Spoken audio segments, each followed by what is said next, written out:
एक गांव में बाबूलाल नाम का एक व्यक्ति रहता था। वो गांव में छोले भटूरे का ठेला लगाया करता था। बाबूलाल बहुत दयालु व्यक्ति था और उसके छोले भटूरे काफी लोकप्रिय भी थे। बाबूलाल गरीबों को मुफ्त में ही छोले भटूरे खिलाता था।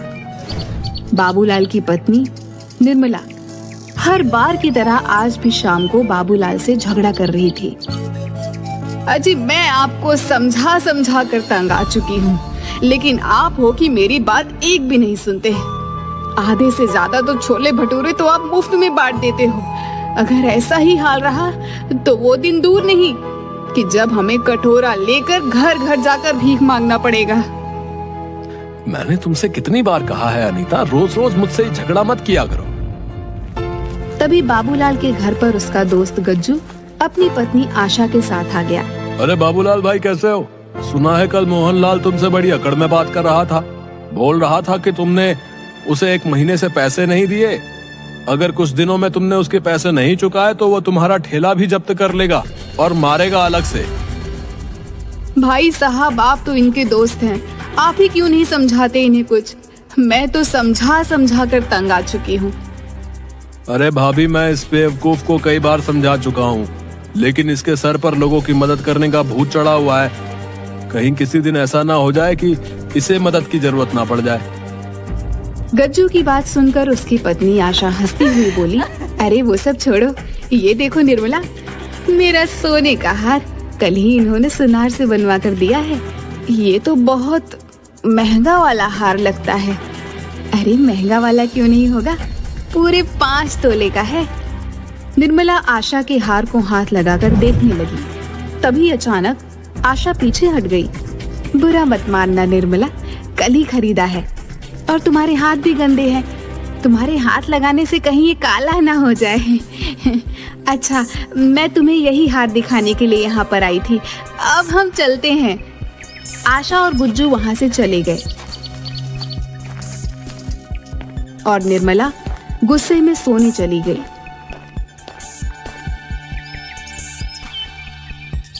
अगले दिन बाबूलाल अपने छोले भटूरे का ठेला लेकर बाजार में चला गया।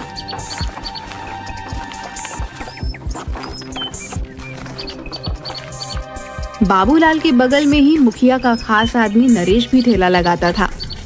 नरेश बाबूलाल को देखकर गुस्से से बोला, क्या आज भी अपने छोले भटूरे मुफ्त में बांटेगा? नरेश भैया, मैं सिर्फ गरीबों से पैसे नहीं लेता। अबे बेवकूफ, छोले भटूरे कौन से यहाँ पर कार वाले खाने आते हैं? सब गरीबी खाने आते हैं। तेरी ये गरीबों को मुफ्त में खिलाने की आदत मुझे बर्बाद कर दे रही है। ये तो कोई बात नहीं हुई नरेश भैया। किसी गरीब को खाना खिलाना तो पुण्य का काम होता है। लगता है तू ऐसे नहीं मानेगा। तेरी मुखिया से शिकायत करनी पड़ेगी। इतना कहकर नरेश अपना ठेला लेकर मुखिया के पास चला गया।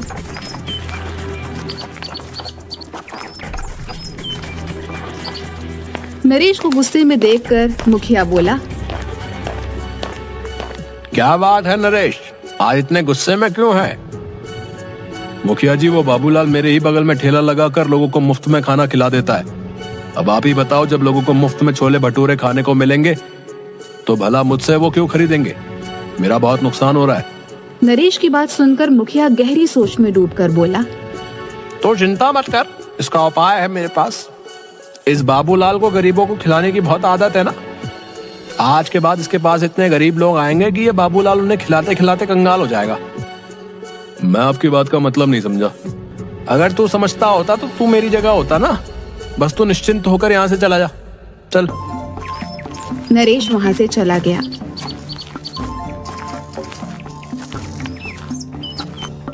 अगले दिन मुखिया ने अपने लोगों को इकट्ठा करके उनसे कहा, सुनो, तुम सबको मैंने यहाँ पर एक खास काम के लिए बुलाया है।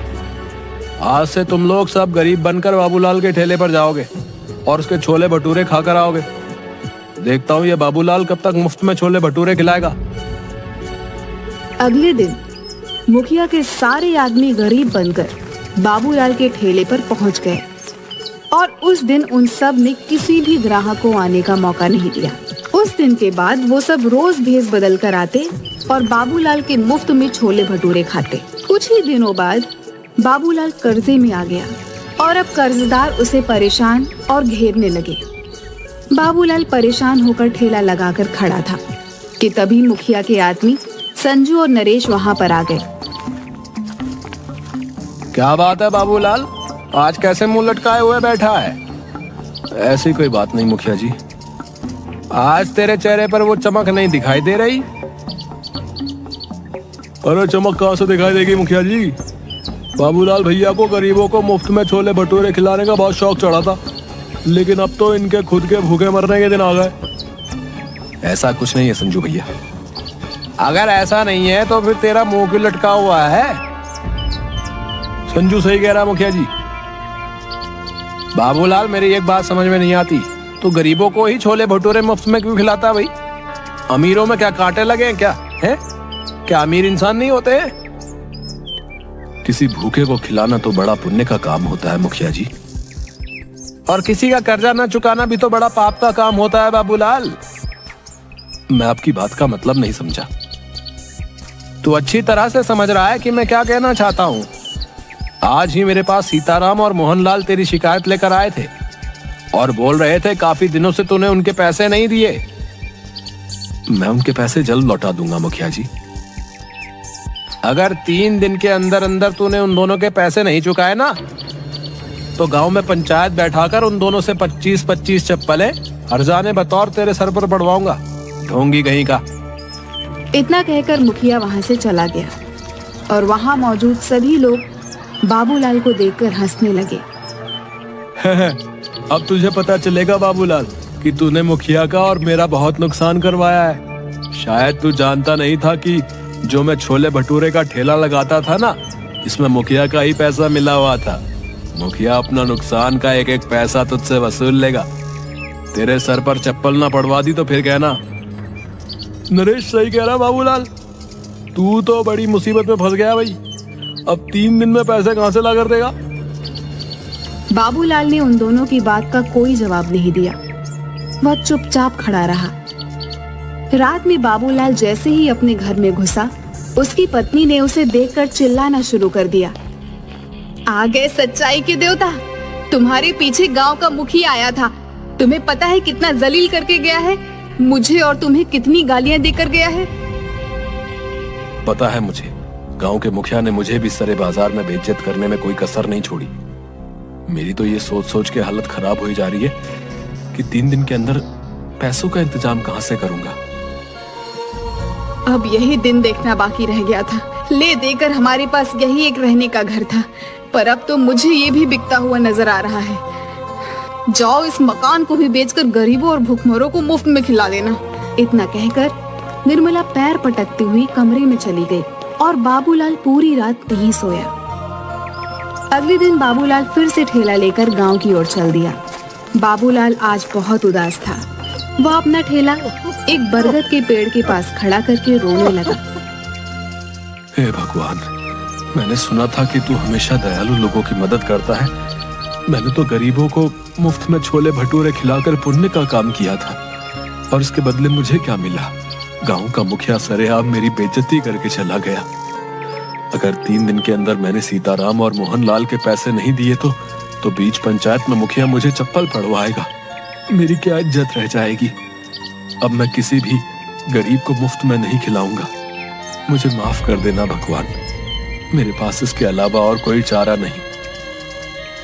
कुछ देर बाद बाबूलाल गांव में जाकर ठेला लेकर आ गया, मगर आज उसने किसी को मुफ्त में नहीं खिलाया। कुछ देर बाद एक बूढ़े पति पत्नी उसके पास आकर खड़े हो गए। हमने सुना है बेटा कि तुम गरीबों को मुफ्त में खिलाते हो। हम पति पत्नी 3 दिन से भूखे हैं। भूख से हमारी हालत खराब है। क्या तुम हम दोनों को छोले भटूरे खिला सकते हो? हमारे पास पैसे नहीं हैं। माफ करो बाबा, आज मैं किसी को मुफ्त में नहीं खिला रहा। बाबूलाल की बात सुनकर वहां पर खड़े हुए लोग बाबूलाल को देखकर हंसने लगे। ठीक है बेटा, जैसी तुम्हारी मर्जी। मैं तो किसी भी प्रकार से भूखा रह लेता हूँ, लेकिन ये मेरी पत्नी कुछ दिनों से बीमार भी चल रही है। तुम ऐसे ही कुछ खिला दो। मेरी मजबूरी समझो बाबा, मुझसे किसी को भूखा नहीं देखा जाता, लेकिन आज मैं बहुत मजबूर हूँ। अगर आज भी मैंने मुफ्त में खिला दिया तो मेरी बहुत ज्यादा बदनामी और बेइज्जती हो जाएगी। मेरे पास पैसे तो नहीं है बेटा, लेकिन हाँ, कुछ मिट्टी के कंकड़ पड़े हुए हैं। तुम उन मिट्टी के कंकड़ों के बदले मुझे और मेरी पत्नी को छोले भटूरे खिला सकते हो। बाबा, मैं भला मिट्टी के कंकड़ों का क्या करूंगा? मुझे पैसों की जरूरत है। गरीब की दी हुई कोई भी चीज बेकार नहीं होती बेटा, एक ना एक दिन वो काम जरूर आती है। उपहार समझ कर रख लेना। बाबूलाल को उस बुजुर्ग पर बहुत ज्यादा तरस आया। ठीक है बाबा, लाओ उन मिट्टी के कंकड़ों को तो मैं तुम्हारा आशीर्वाद समझ कर रख लेता हूँ। तुम दोनों जितना खा सकते हो उतना खा लो। उस बूढ़े ने एक पोटली बाबूलाल के हाथों में थमा दी। बाबूलाल ने देखा उसमें मिट्टी के कंकड़ रखे हुए थे। बाबूलाल दोनों पति पत्नी के लिए गर्मा गर्म छोले भटूरे बनाने लगा।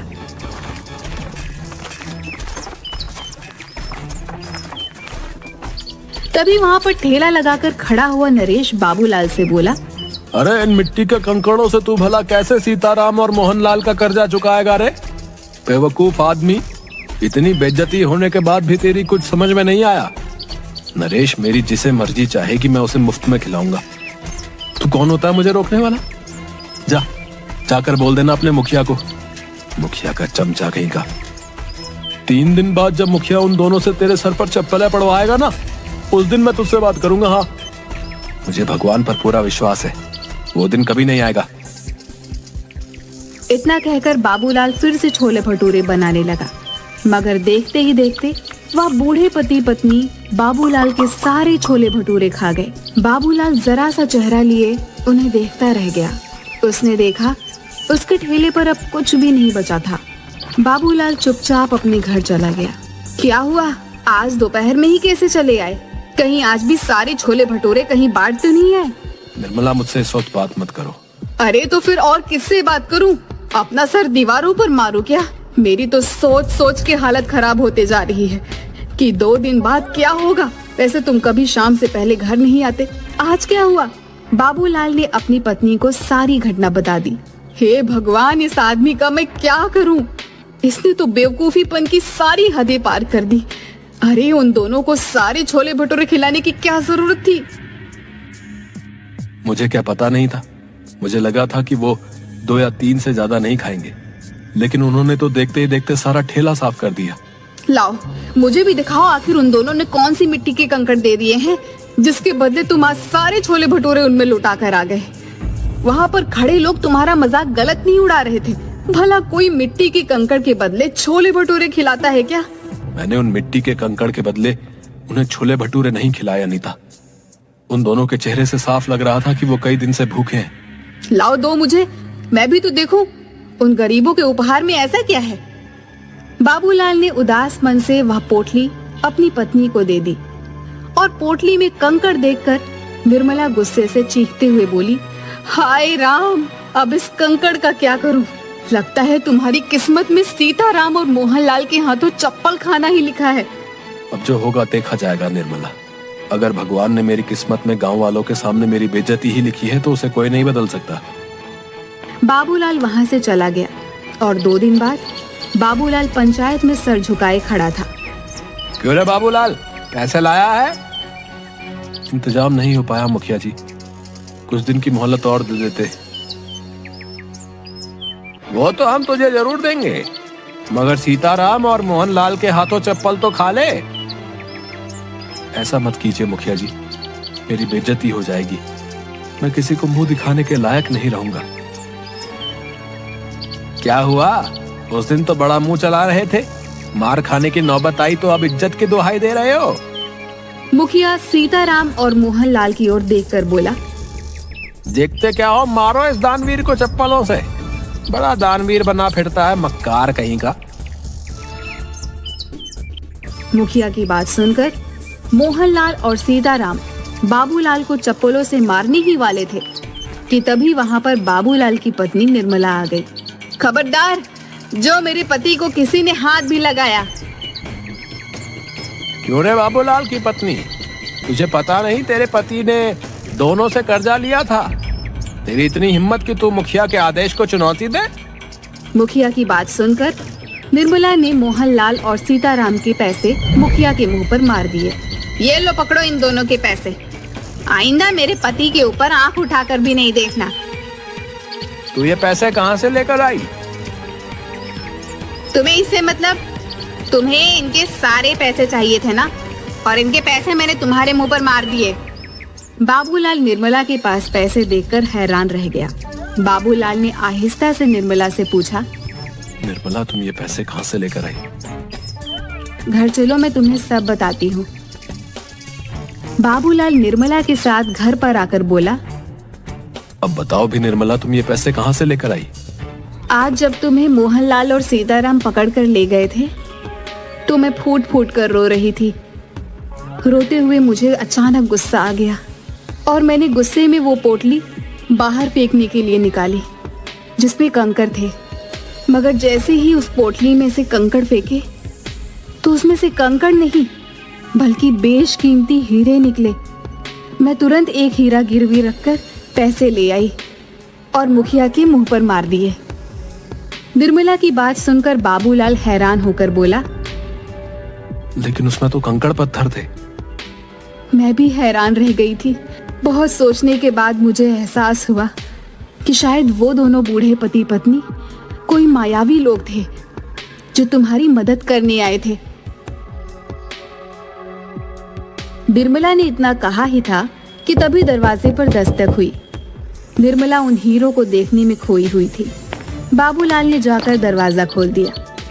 दरवाजे के बाहर वही बूढ़े पति पत्नी थे जो बाबूलाल की ओर देखकर मुस्कुरा रहे थे। आप दोनों कौन हैं? हम दोनों देव हैं। 2 दिन पहले तुम जिस बरगद के पेड़ के नीचे खड़े होकर भगवान से बातें कर रहे थे, हम दोनों तुम्हारी बातें सुन रहे थे। हमें लगा कि तुम्हारी मदद करनी चाहिए। मैं आप दोनों का कैसे शुक्रिया अदा करूं? अगर तुम्हें हमारा शुक्रिया अदा करना है तो एक बात ध्यान रखना, इन हीरो को बेचने के बाद तुम बहुत ज्यादा अमीर हो जाओगे। लेकिन कभी भी गरीबों को खाना खिलाना मत भूलना। चाहे कितनी भी अड़चने आए, चाहे कितनी भी परेशानियां आए, याद रखना, भगवान उस व्यक्ति को बहुत ज्यादा पसंद करता है जिसके दिल में दूसरों के लिए दर्द होता है। इतना कहकर वो दोनों बूढ़े पति पत्नी वहां से गायब हो गए। उस दिन के बाद बाबूलाल देखते ही देखते बेहद अमीर हो गया। लेकिन वो आज भी गरीबों को मुफ्त में छोले भटूरे खिलाता है।